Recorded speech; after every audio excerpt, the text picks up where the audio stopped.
Imagine running $1 million Amazon business that started just a couple years ago with no employees and only 5 hours a week of work. How cool is that? Pretty cool, I think.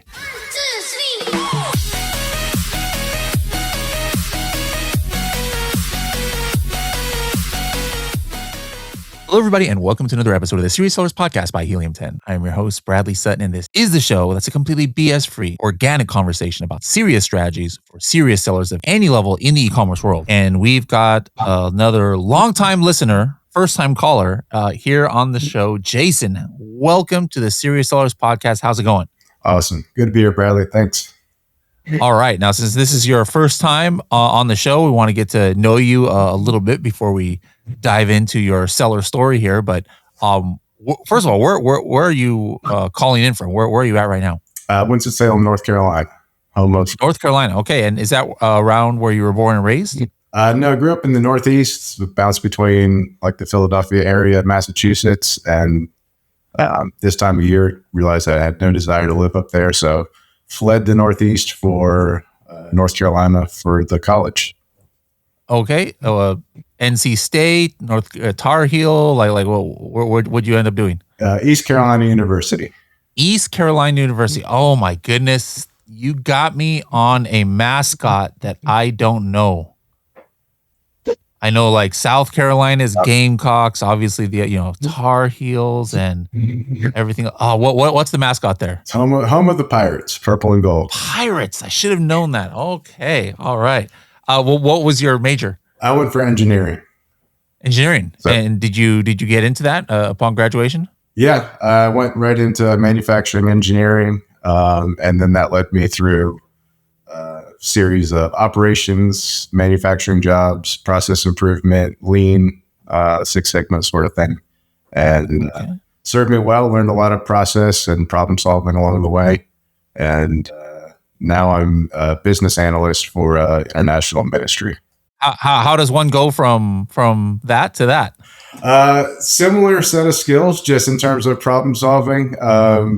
But God put a couple of people in my way to yank me from production into a ministry that serves kids around the world. Oh, okay, nice. So you travel a lot, like me, I guess. Now, do you travel for work? I think we shared a spot over the summer. I think you and I both went to Rwanda. Cool. Not often, but when I get to, it's pretty special. Rwanda's like big on tourism this year. I'm a Clippers fan, and on the actual Clippers court, like that's like the main sponsor of the year. Like you pay millions of dollars or whatever for a spot. It says visit Rwanda right there, and Rwanda was I was only there for like a day and a half or something, but I was like, man, this is a place I want to go back. Whenever I go first to a country, sometimes I'm like, all right, let me just check it out a little bit before committing to like a week vacation or something. But that's definitely somewhere where I'd be down to go back. Yeah. For sure. When and how did you discover e-commerce? In my manufacturing job, I had a buddy and a coworker who was already in the game.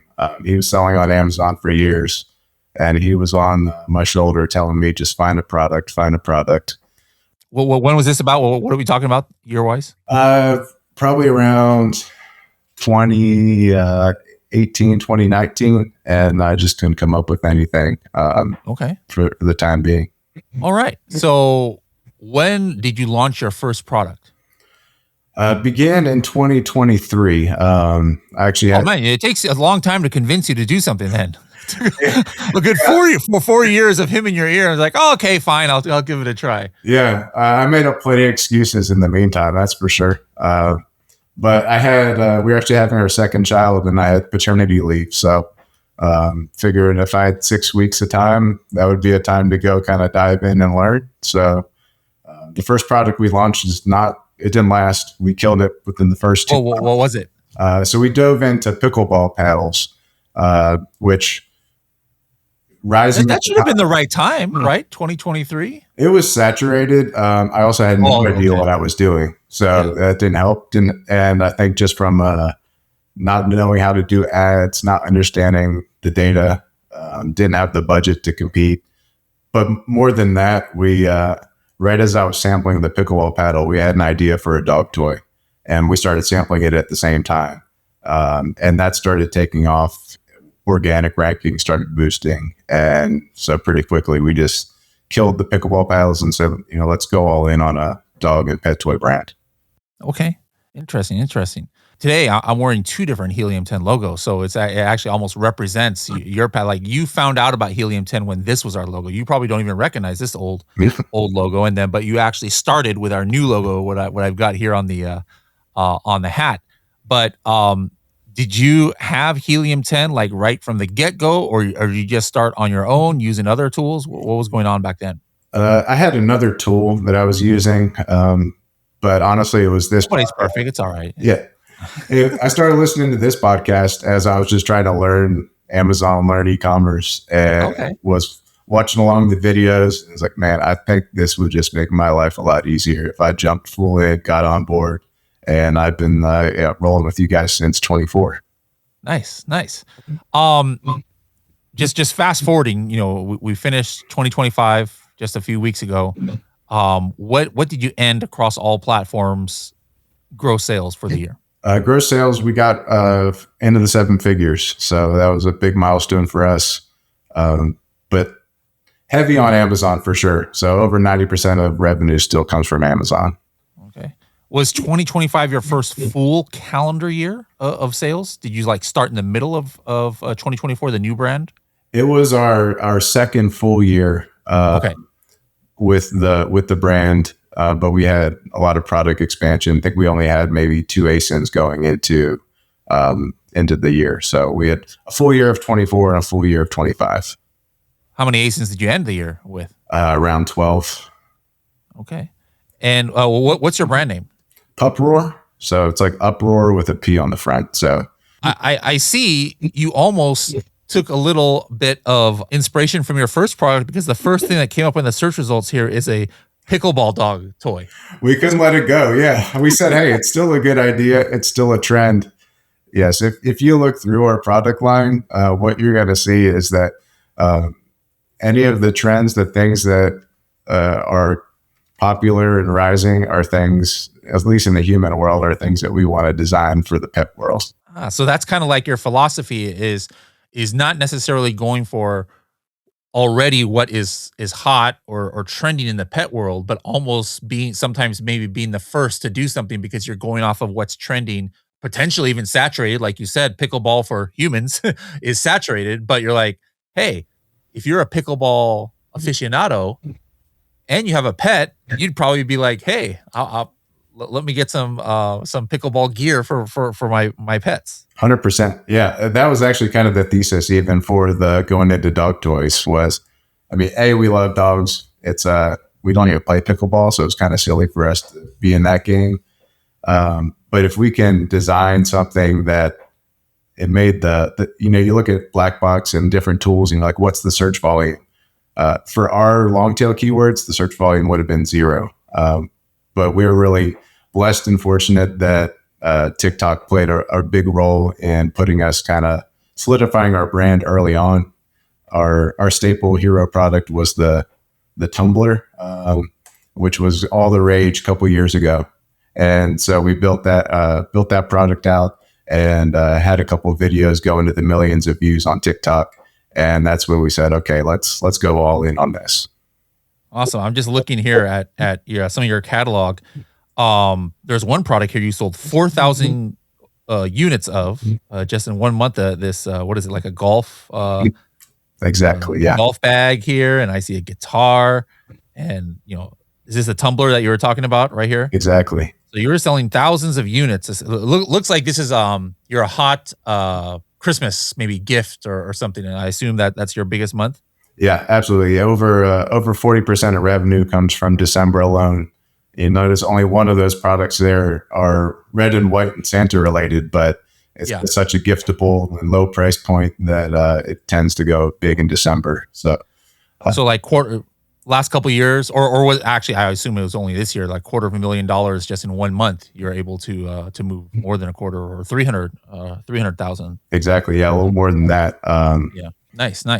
you had told me, I think, while we were offline, that this is not yet your full time gig. Are you still doing that business? What did you say? Business analyst, business consultant Yeah, job? exactly. Yeah, I'm a business analyst for international ministry, so I get the pleasure of working from home.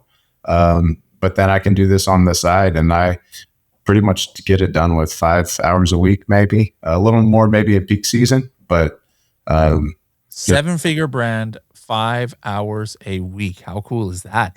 So your day job is like a full time job, like yeah, technically 40-hour a week kind of 40 regular hour a job. week. Okay. Yeah. Employees, people who are help you, VAs. What's the structure? Is that 5 hours just like literally that's all you have to do, or do you have a staff of people doing some random things? No staff. My wife and I, we might box up some wholesale orders together for Chewy or other wholesale partners, but no staff. I do have an agency I work with for ads currently. I know we Okay. talked about and just even Carrie and Destiny's outsourced. Outsource to optimize show. Does that Exactly. inspire you? Like, man, maybe I I've can been just digging into that, thinking like, man, maybe that's a lever to pull for this year in terms of just a little extra profit. But I mean, for sure, they help in just the ability for me to spend more time doing my real job and family and other obligations. Okay. All right. Well, yeah, this is pretty cool. I think you just like all of a sudden the people just like got on the side of their chair with like, what $1 million business? And he spends 5 hours with no employees. Like, this is a kind of intriguing here. Now you mentioned 90% of your sales is on Amazon USA. The 10%, where is it spread to? Yeah, it's spread across TikTok Shop, Fair, FAIRE wholesale. So just in a bunch of small kind of mom and pop retail pet shops across the US. And then recently, thanks to a connection from someone in the elite program into Chewy online, so chewy.com. So she hooked me up with a person to talk to. Is And that Gina? exactly, Gina. Oh, okay, yeah. She's been on the podcast before too. Yep. Nice. So she got me the foot in the door there. And yeah, very fortunate. Okay. Favorite Helium 10 tool in the suite? I would say profits because I'm in there every day, but I think really just to be able What are you looking for when you go in profits? Just out of curiosity. contribution margin. Like I'm looking at margin, like I want to make sure we're making money every day. Even if margins up, margins down, being able to see, I mean, that's where our ads play in to make sure that we're effective from a tacos and ACOS standpoint. But I want to make sure we're not losing money. That's especially in these days of tight profits, and we have lower price point products, $9 to $15. There's not a whole lot of wiggle room in there. Yeah, for sure. What is your target profit margin? If you had asked me going in this past year, I would have said 15 to 20%. Just try to stay in the 10 to 15% range even right now. Now, some of that was launching new products. We had a bunch in July, so that took the overall profit margin down. But our hero products are in the 20+%. Since you are so lean of a company, has that helped with like your cash flow? Have you still always had to take on debt in order to fund inventory? How has that worked over the last couple of years? So far, no debt. And now we play the credit card game to get some cash back for sure. But that's been one thing as we've gone into more of the wholesale we've been able to avoid any SBA loans or taking on other people's money. But cash flow is definitely the one of the struggles we have in being such a seasonal business of having to stockpile inventory in the summer months and then, being able to get one nice paycheck in December. But it's a long waiting game in October and November to get there. For a new product from your factory, what's the MOQ? We're normally, I won't launch with less than a couple thousand. At first it was maybe 500. That's what they would say is MOQ. Maybe even 250. They've been great to work with. I learned the hard way early on that if I go too lean on the first order and it hits really well, then I'm air shipping and I might as well just added some more to the initial order so that I don't eat that later on. So yeah, the reason I'm asking is I'm just curious, like traditionally, if people are going after stuff that there's already existing demand, you can make some calculations and have more of an educated guess like, hey, I've some confidence that this product is going to work. But when you're launching stuff that I assume most of this stuff, if not all, don't even exist before you launch it, it's, a little bit of a leap of faith. But on the flip side, with your retail price being so low, I assume your costs are also low. But do you just go in and just like, I'm just going to order this? What's your research like as far as your validation? Like, do you have test runs at all, or you're just like, you know what, this looks good? How do you have a no go criteria? Yeah, I don't necessarily do test listings, but I do a lot of data on the front end of a lot of AI research on human trends.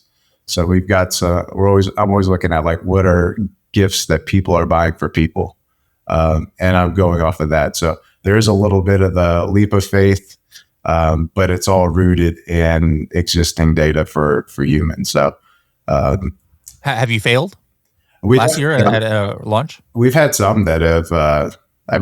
We probably made back the costs, but have not been profitable. Well, what do you remember what it was? Yeah, our first failure was a ballot toy, and it's still on there. We just don't really a ballot. Like, so we launched it during the election. A ballot. At first, I thought you were saying ballot. I'm like, what the heck is that? Is this some new word? I don't know. And so the options were, Republican, Democrat, or dog, and there was check for the dog. Now, very seasonal, once every 4 years, and if it doesn't go, it doesn't go. So. If there's a failure, learn quick, fail fast, and move on. You mentioned Helium 10 Profits. What other Helium 10 tools are you using regularly? Yeah, I run a mixture all the time of the new SQA tool, and then I take what I learned there, and then I translate that into campaigns in Helium 10 ads. So love that I can go in and see it. So what are you looking for? Like, where and by the way, by SQA he means Search Query Analyzer. Are you looking at the keywords that brought you sales, or not even sales? Are you looking more at like your how your click-through rate compares to the competition, or your conversion rate? Which metrics tell you, hey, let me go and do something more in advertising for this? Big things I'm looking for are conversion rate, and some click-through rate, but a lot of conversion rate against the market, especially for larger or more broad search terms. So if I'm looking at something that I only exist, like golf club, dog toy, I probably own that if I'm the only one. But in terms of dog gift or birthday, things that are more broad that apply to more things, I'm looking for leverage I can pull where I might have a better conversion rate than the market. And then if I don't have ads that are already there, I can add that. And if I do, I can just add budget and looking to just increase my organic ranking through for those high leverage search terms. Some of this stuff is probably hard to calculate, but if you were just to estimate how much money this data has given you, thanks to Amazon supply. I mean, this is, you don't know how lucky you are, or maybe you do, but 2023, before you started 2022, there was no such thing as search query performance that Amazon, every seller was like, how do I know what keywords brought me sales? But with this data and then what you were able to gain from it, rough estimate with how much extra gross revenue it's gotten you by leveraging search query performance. Yeah, I was just looking through our December performance, and I was able to run some ranking campaigns going into the season purely based on some of that data. And at least 10% is attributed to those keywords, specifically those targets that we were able to add. So just in December or for the year you're talking about? For the year. But wow. Most of that being realized in December. So 6 figures of revenue just because you're using Helium 10 search query performance reports and getting that data that Amazon is graciously giving and implementing it. Yeah. And there's probably more than that you can't attribute because I'm taking that data and putting it in the bullets and the titles and all that. But just from the targets that we're able to put in Helium 10 ads, it's been a huge lever. So hold on, like you even though you're using an agency for your advertising, you're still using Helium 10 ads? Absolutely. I as a way to make sure that they're performing. I don't want to be completely in the dark. but I'm checking their performance on a daily, weekly basis. I took We're like running the analytics and stuff like that on there. Yeah, looking at dashboards and if are there keeping them honest. I like it. Exactly. I know part of the what you've always said on the podcast is, before you go to an agency, make sure you understand it. So I did it myself for a while before I turned over the keys. Nice. But I don't have not 100% there on the turnover, I guess. Okay. I think your whole business structure is kind of a unique strategy, like looking for stuff that humans like and making it for pets. It's almost similar to my strategy with some of my spooky brands. I've got multiple spooky brands that people don't even know about, but it's like, hey, what is saturated, in just the regular non-spooky world, like a shelf, like a wall shelf or like a bath mat, but then let me add a coffin shape or a bat shape. And now all of a sudden it's you're in a no competition in a saturated niche. But so that's a strategy in itself. What other unique things do you think you're doing that have contributed to your success? Because very few people can say, hey, I run $1 million business on 5 hours a week. I think so much of it does go into the product design and the product research up front. Part of the idea of even going in this space was, let's design for virality from the get-go. So like, it's easy to think about the product from a design standpoint, but we also think about the channel that it's going to be marketed in. So thinking what will be shareable in a TikTok format, what's going to go well with affiliates where people want to share, so that, being a kind of a one-man show and two-man with my wife here, just in our own house running the business, we don't have the huge budget to do massive marketing campaigns, but sure, if we can design to where we get free organic marketing where people want to share our product for free, then they're going to be doing us a service and we win. Yeah. Okay. You just brought up a very interesting thing. Every single one of your products is a unique design. You're not just, slapping a label on existing products out there. How do you design these things? You have a designer, you're using AI. How do you get that initial, concept to your factory so it becomes a physical product?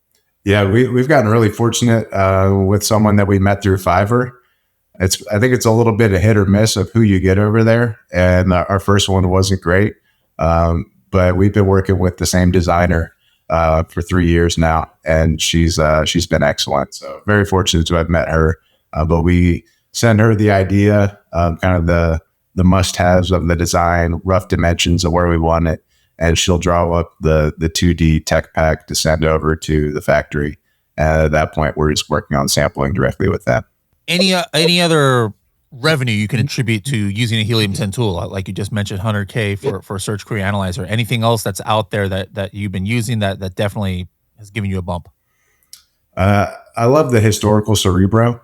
I think just in locking that in with the Search Query Analyzer tool, because we're so seasonal and sometimes holiday dependent, to be able to go in and whether we're looking at competitors or ourselves over a given year, but not just for the search terms, but then to be able to look at how should I forecast the business, because we have to put such large production orders in the May, June, July time period. We've got to be pretty certain of what's going to sell in December at that point. So we're locking into what are the spikes for different search terms, and how would that translate into the products that we need to order and produce, especially when we're talking 6 months, prior. Yeah. Interesting. TikTok shop. When did you start there?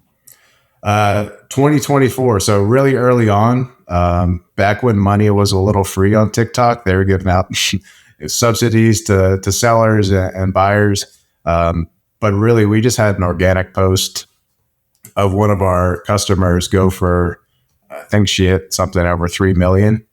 And that's what really shot us up. So since then, we've been digging into that, working with affiliates on a commission basis. Had some good relationships with different affiliates that we've worked with consistently. And then some we're just looking at, always looking for new ones, and then running GMV max ads through some of those videos. Because one thing that I might like the numbers and the operations, but I'm not a creative. And sitting there with the iPhone and coming up with new TikToks is not my game, but there's a lot of people that love doing that. So if I can give them a couple dollar product and they come up with creative ways to show it, and then they get some commission and we get some sales, and then we just run some ads through those. If you were to take TikTok by itself, nothing else existed, your TikTok business, are you profitable on TikTok, or are you running it to just kind of like get more profitable on Amazon? Yeah, I mean, just because of the fee structure over there, we find it usually more profitable than Amazon. Wow. But there's definitely, it doesn't tell the whole picture. There's an absolute halo effect between TikTok and Amazon. When we are running GMV Max ads or when an organic video pops off, guaranteed that Amazon's going to get a big lift. So kind of hard to exactly say how much more profitable it is. And some of that shows up in the Amazon numbers, but just also a big advantage to be able to run that off Amazon traffic into Amazon from a ranking standpoint. Have you started using any of the Helium 10 TikTok tools? Yeah. Being able to sort and filter is just like a lot of the Helium 10 tools. Just makes it easier to be able to find what you want to find. The in-console TikTok platform, it's not bad, but definitely makes it easier to be able to find by category, by performance, all those things. And that's what kind of things are you looking for? More so performance. Like, I don't really care necessarily about views, and even some of the big accounts. You have some accounts have one video that popped off for a couple 100,000, and then you look through their account and they might have 50 views, 75 views. So I'd like to see, from a GMV standpoint or number of products that have been purchased, is it 100 to 1,000? Is it 1,000 plus? Are you consistently selling? And then dive into their profile if I can. Just make sure that the brand kind of aligns with our vibe. If I were to give you the keys to the Helium 10 roadmap for TikTok, what could we make for you that we don't currently have that would make your life easier on the platform? I think I was actually fortunate to talk to one of your developers last week, and we were talking through some of the AI just enablements that I think there's a large ability to still pull in some native language AI and pull in data from TikTok and then have that work into our Amazon business, whether that's pulling search terms or things that are going viral on TikTok and then putting ad campaigns around them for Amazon. Right now, that seems to be a walled garden between the two, but I think there could be a lot more synergy between them. Okay, cool. You mentioned offline and also in one of our calls, I think you used transparency, Amazon transparency. What prompted that? Were you getting like people copycats or piggybacks on your listing? What was going on there? Yeah, I remember it like it was yesterday. It was Thanksgiving morning and I'm trying to smoke a turkey downstairs. And then suddenly I just get all these Helium 10 alerts in my email of buy box lost, buy box lost. I didn't even really know what that meant. I was so early on. And turns out that, there's a couple Chinese factories or Chinese sellers that were putting some counterfeit products on our listing. And then I think I reached out to you like, hey, what do I do? And you turned me on to someone in the elite program who had went through something similar. Turns out we had our application for our trademark in process, but it wasn't processed through the patent office yet. So we couldn't have that to hang our hat on. So once we did get that to go through, we did the transparency program. So now every product goes out with that unique ID. So Amazon knows it's us when it goes out the fulfillment center. So talk about that program a little bit. Like, is there an application fee? Is it a per unit fee? Does every single one of your products have to have like a special barcode? There's some of our listeners might not know about transparency. Yeah, it's a platform. It's a web-based portal that you go through and you sign up each individual product that you want to have protected, and it's 5 cents. So every label, every product gets a unique identifier, even if it's the same product, that validates it as true to your brand and that it is yours.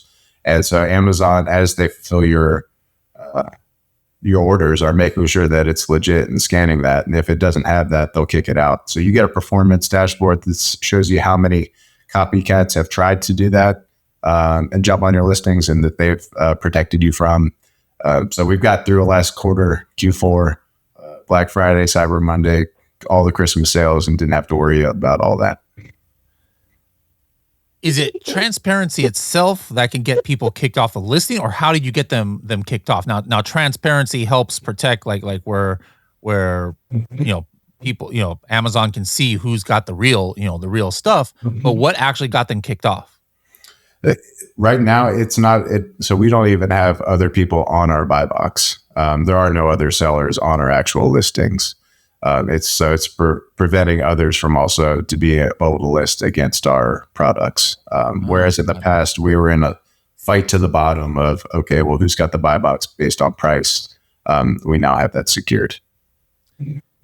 Switching gears, you've said multiple times how seasonal of a product you are.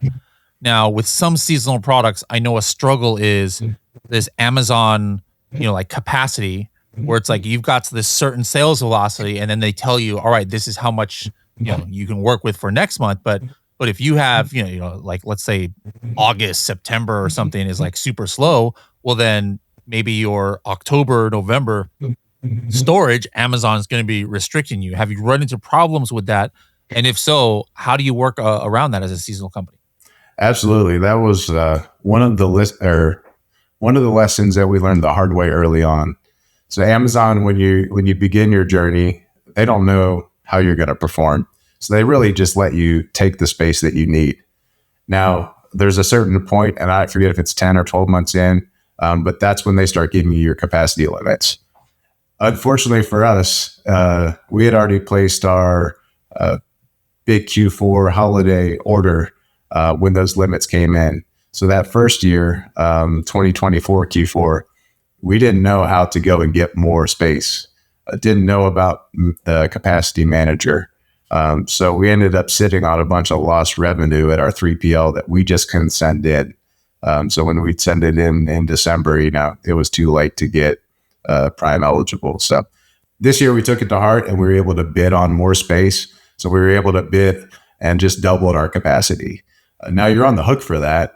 But as long as you sell through, that's not at a cost. So we're able to sell. So how does that work? There's a button, right, where it has your capacity, and then it says bid on extra. And what are you bidding for? Like a per unit price, an overall amount, or how does that work? Yeah, so you can. I think there's a tool in there. The Amazon will do it based on the space that they think you need, based on units. I found it easier just to go in and do it by the amount of space that I thought I needed. So if I was at 3,500 in the capacity, I just went and said, okay, what's it going to take to double and get to 7,000? So now you're on the hook for that. And if you're bidding, $4 or $3 per cubic foot, then and you don't sell it, then you owe that at the end. But they offset or they give you performance credits as you go. So as you sell through, they credit that back, and then you don't end up actually getting charged. So we were able to get all the space we needed for the inventory we had and didn't get hit with any additional fees. Okay, cool. Have you ever had too much inventory where you started forecasting some storage fees and actually had to take inventory out? Or even if you miss forecast, you kind of just let it ride with the long-term storage fees? Yeah, we missed forecast with a couple of the new ASINs that we launched in July. Didn't exactly know how to forecast that into the fourth quarter when there really was no history yet. So definitely over-ordered in that area, and then ended up just discounting a little bit to sell through to avoid some of the excess storage fees and just get a little bit of cash flow back. I'd say the biggest headache around that was then not necessarily from a cash flow standpoint, taking that cash and putting it in the hero products. So that was a miss where we could have made some good profits, but a learning for next year for sure. Okay. Now you mentioned a couple of times being able to get some tangible value just from the community in Helium 10 Elite program, helping you get into Chewy and helping you with the transparency. program. How long have you been an elite member? I think for a year and a half at least. So like early on, I was just doing the Helium 10, the basic program, and just kept hearing the benefits through the podcast. But it's easily paid for itself time and time again. In those things that you mentioned, which are thousands of dollars, but also in some of the elite workshops that we get to be a part of, even just learn. Get like a little nugget here or something, then you implement it in your business and you see results. Is that what you're kind of talking about? Yeah. I mean, there's been a lot in the AI space over the last year. And then I think from a emotional standpoint, when the tariffs hit, we're sitting there on a Friday all together figuring, okay, now what? Everything got 254% more expensive. What do we do? To be able to bounce ideas off each other when the unexpected hits, definitely just huge for myself. When you're a company of one or two, it helps to have people around you. Yeah, for sure. All right, guys, if you want to, be able to hang out in some of these meetings and events with Jason and in the elite program, just go to h10.me/elite. It might be in your pricing page too. Just if you're a Ready to Die member, it's only $99 extra charge to be part of that program. You going to any conferences this year for Amazon, or do you ever do that, or you just kind of stick to yourself other than these virtual meetups? Haven't yet. Would love to, and then also looking at maybe some getting into the pet space as well, for conferences and like there's a big one in Vegas. What's it called? There's a global pet expo and a super zoo. Yeah, super zoo. That's the one That's the one I was thinking of. Yeah, we signed up last year for one of them for a booth, and then got the cold feet. So maybe we'll take the jump now that we're a little more established with the product line. Yeah. Okay. Cool. Well, it's been great to see your growth with Helium 10 on Amazon and now TikTok. And do you have a goal for the end of this year, like a revenue figure that you're going to try and hit, that maybe we bring you back on next year? I can see if you hit it or not. Yeah, I think conservatively, I mean, honestly, I'd be okay with flat revenue if that meant double the margin or even Nice. like 50% better profits. I think we've been learning as we go. And so I think there's still just a lot of low hanging fruit in ad efficiency and operational efficiency, that even if we didn't grow at all, I think there's still some more money being left on the table that we can go after. So let's see. Is there a time on the horizon where you see yourself retiring from the day job? Is there like a certain number you have to hit before you can do that, or what? Or are you're perfectly fine working day job and having this as almost a 7-figure side hustle? I don't know. I love what I do. So yeah, thank you. It would have to be where it takes more time, but leaning on the tools and the people around me to hopefully be able to do both. Like it. All right. Well, Jason, thank you so much for joining us. Very inspiring story, and wish you all the best of success going forward. Great. Thanks, Bradley.